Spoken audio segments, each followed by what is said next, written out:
Hello friends, आप देख रहे हैं अपना चैनल विजन बेस्ड अप्रोच। इस सेशन में हम लोग डिस्कस करने वाले हैं एक बहुत ही आर्टिकल, और उस आर्टिकल के बेसिस पे हम लोग इस क्वेश्चन का आंसर बता सकते हैं कि अगर कोई हाई फ्लाइंग एरोप्लेन जहाँ पे हमें फ्लाइंग करते हुए दिखाई देती है, वह उसका एक्चुअल हाइट न हो करके एपरेंट हाइट होती है।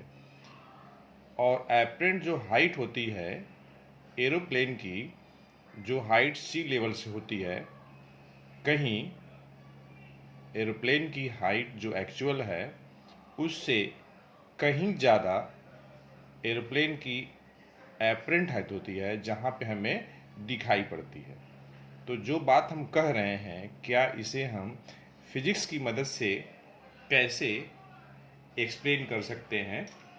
तो इस बात को एक्सप्लेन करने के लिए, इस फैक्ट को एक्सप्लेन करने के लिए हम लोग सबसे पहले इस आर्टिकल को डिस्कस करते हैं कि अगर कोई ऑब्जेक्ट रेयर मीडियम में है और उस ऑब्जेक्ट को अगर डेंसर मीडियम से देखी जा रही है, ऑब्जर्व की जा रही है, तो उस कंडीशन में जहाँ पे हमें ऑब्जेक्ट दिखाई पड़ रही है और जहाँ पे उसका रियल जो हाइट होता है, उनमें क्या कनेक्शन है इन टर्म्स ऑफ या with regard to refractive index of the denser medium with respect to rarer medium.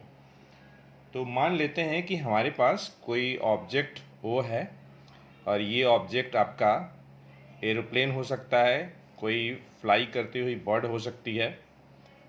S dash एक ऐसा सरफेस है जो कि एयर और वाटर को सेपरेट कर रहा है।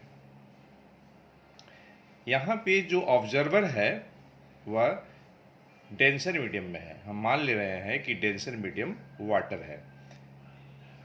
ऑब्जर्वर यानी कि कोई डाइवर है जो कि वाटर के अंतर्गत है, और वह जो डाइवर है किसी ऑब्जेक्ट को देख रहा है। यह ऑब्जेक्ट बर्ड हो सकती है या फिर एरोप्लेन हो सकता है। तो देखिए, इमेज फॉर्मेशन के लिए हमें कम से कम दो रे चाहिए, और वे दोनों रे या तो एक्चुअली मीट हों या तो फिर they will appears to meet. तो हम दो रे ले रहे हैं, इंसिडेंट रे। एक मैं लेने वाला हूँ ओ ए, जो कि एस एस डैश पे नॉर्मली इंसिडेंट हो रही है, इसलिए यह जो रे है सेकेंड मीडियम में बिना डेविएशन के रिफ्रैक्ट कर जाएगी, क्योंकि यहाँ पे ray of light one transparent medium से अनदर ट्रांसपेरेंट मीडियम में ट्रेवल कर रही है। तो रिफ्रैक्शन हो गया विदाउट डेविएशन। और यह जो रे ओए हमने लिया है इंसिडेंट रे, ये नॉर्मल रे है, मतलब ओए जो है नॉर्मल इंसिडेंस हो रही है। मतलब ये हुआ कि जो रे ऑफ लाइट ओए है वह नॉर्मली इंसिडेंट हो रही है to the surface of separation of two media S S dash. ये हमारे पास एस एस डैश है, जो कि एक ऐसी इंटरफेस है जो दो मीडियम एयर और वाटर को सेपरेट कर रही है। एस एस डैश एक ऐसी इंटरफेस है जो कि दो मीडियम एयर और वाटर को सेपरेट कर रही है। दूसरा जो रे हम ले रहे हैं ओ बी ले रहे हैं, और ये ऑब्लिक है, तिरछा है। तो ओ बी जो रे है डेंसर मीडियम में जाने पे, यहाँ पे देखिए वाटर जो है एयर के रिस्पेक्ट में डेंसर है, तो डेंसर मीडियम में लाइट की स्पीड जो है डिक्रीज हो जाती है। जब कोई लाइट रे रेयर मीडियम से डेंसर मीडियम में जाती है तो उसकी स्पीड डिक्रीज कर जाती है, और उस सिचुएशन में वह जो रे ऑफ लाइट होगी डेंसर मीडियम में जाने पे नॉर्मल की तरफ बेंड हो जाती है। तो ओ बी जो आपका ऑब्लिक इंसिडेंट रे है एलोंग द बी सी आपका रिफ्रैक्ट कर गया। तो हम देख रहे हैं कि यहाँ पे AD जो आपका रिफ्रैक्टेड रे है और BC जो आपका रिफ्रैक्टेड रे है, अगर हम आगे बढ़ाते जाएं तो वे एक्चुअली मीट कहीं नहीं करेंगी। एक रे इस डायरेक्शन में जा रही है, एक आपका ऐसे जा रही है। लेकिन अगर हम CB को बैकवर्ड डायरेक्शन में प्रोड्यूस करेंगे और AO को भी हम बैकवर्ड डायरेक्शन में प्रोड्यूस करेंगे तो ये दोनों का दोनों यहाँ पे मीट करेगा। और जहाँ पे ये दोनों रे बैकवर्ड डायरेक्शन में प्रोड्यूस करने पे मीट होंगी, वहीं पे जो है एपरेंट इमेज बनेगा, वर्चुअल इमेज बनेगा। किसका? O का। मतलब ये हुआ कि जो डाइवर है यहाँ पे वाटर में इस पोजीशन पे, इस डाइवर को ऑब्जेक्ट O पे न दिखाई दे करके उसको I पे दिखाई देगा।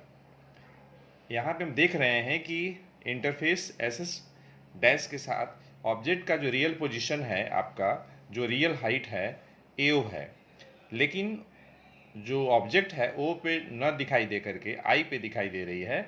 मतलब एपरेंट जो हाइट होगी AI होगी। अब देखिए रियल हाइट और एपरेंट हाइट और म्यू में हम लोग यहाँ पे रिलेशन एस्टैब्लिश करने वाले हैं। तो इसके लिए हम लोग मैथमेटिक्स का हेल्प लेंगे। आप देख सकते हैं फिगर में दो ट्रायंगल है हमारे पास। एक ट्रायंगल है OAB और ये आपका राइट एंगल ट्रायंगल है। तो किसी भी राइट एंगल ट्रायंगल में हम साइन कॉस टैन लगा सकते हैं। तो हम रिक्वायरमेंट के हिसाब से साइन ले रहे हैं क्योंकि हमें स्नेल्स लॉ लगाना है।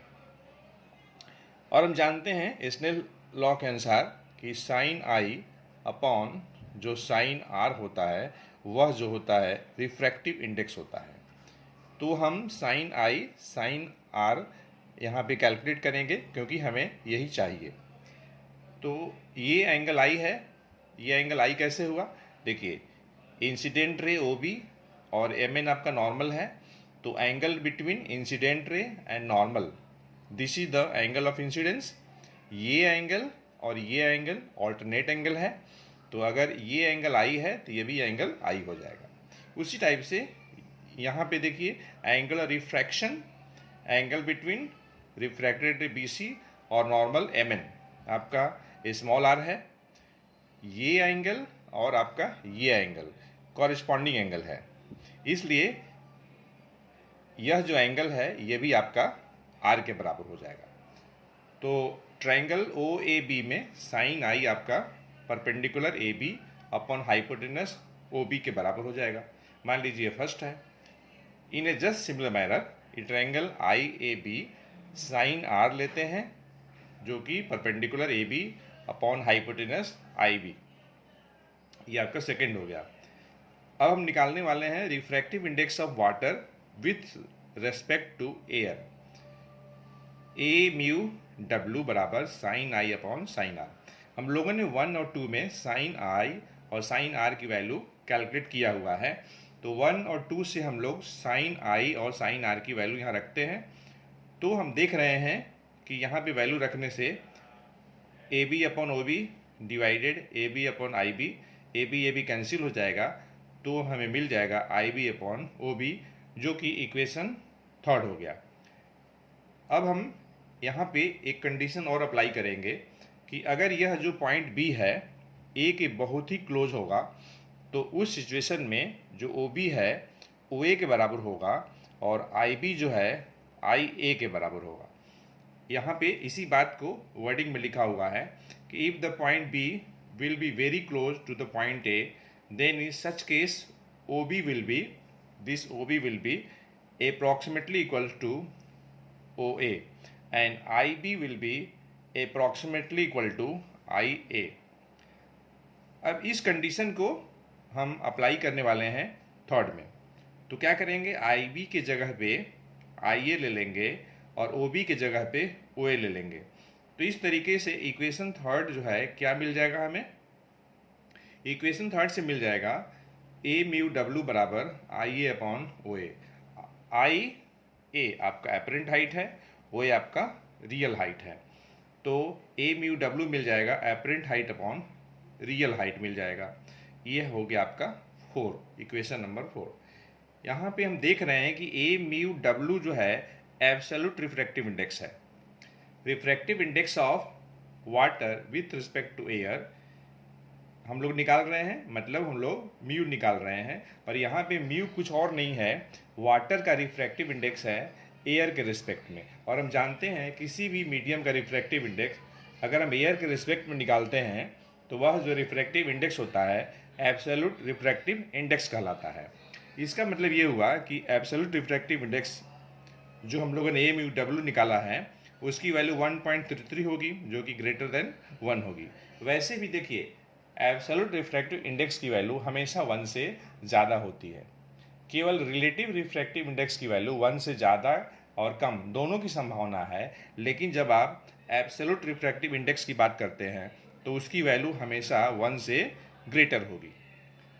तो कहने का मतलब ये है कि यहाँ पे ए म्यू डब्ल्यू ग्रेटर देन 1 है, और ए म्यू डब्ल्यू किसके बराबर है? Apparent height upon real height के बराबर है। तो अगर ए म्यू डब्ल्यू 1 से ज़्यादा है तो apparent height upon real height, यह जो रेशियो है इस रेशियो की वैल्यू भी 1 से ग्रेटर होगी। तो इस तरीके से हम क्या देख रहे हैं कि जो एपरेंट हाइट है रियल हाइट से ग्रेटर होगी। मतलब ये हुआ कि कोई भी उड़ता हुआ जहाज हमें ओ पे न दिखाई दे करके आई पे दिखाई देगा। मतलब सी लेवल से जो उसका रियल हाइट है वहाँ पे हमें एरोप्लेन दिखाई नहीं देता है, थोड़ा ज़्यादा हाइट पे दिखाई देता है। जो उसकी रियल हाइट होती है वहाँ पे न दिखाई दे करके थोड़ा ज़्यादा हाइट पे उड़ती हुई हमें दिखाई देती है। तो फ्रेंड्स, इस सेशन में इतना ही। हमें उम्मीद है यह सेशन आपके लिए यूजफुल अवश्य हुआ होगा। हम मिलते हैं नेक्स्ट सेशन में एक अच्छे कॉन्सेप्ट के साथ। Thanks for watching.